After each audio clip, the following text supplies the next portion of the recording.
How to log in TD credit card online account. To log in into your TD credit card online account, you can follow up these steps. So you can visit their official website, which is this one right here, td.com, or download the TD Bank mobile app in your device. Now, once you access the website or the application, you may look out for the login option. For this, we have it on the top right corner. So just go ahead and tap on it and you will be found in the section right here. A menu appears on your screen. Now you can select for which account you're trying to log in. So you select the option called online banking and tap on it.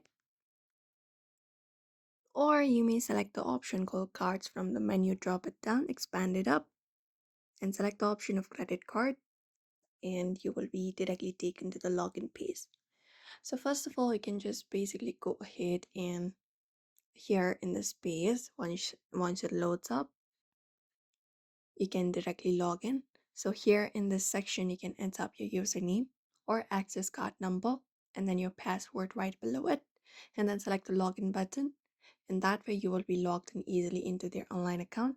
If you have not already, you can register for online access from the website or within the mobile app. You can find the section for online booking, banking. You can sign up for that, or if you've forgotten your username or password, we even have that option to reset your password. So you can just go ahead and follow up the process and you can update your information and use your credentials again in order to log in into TD online account. So therefore, that is it for today's video. I hope this information was helpful to you. Don't forget to give it a like and subscribe for more tips and tutorials.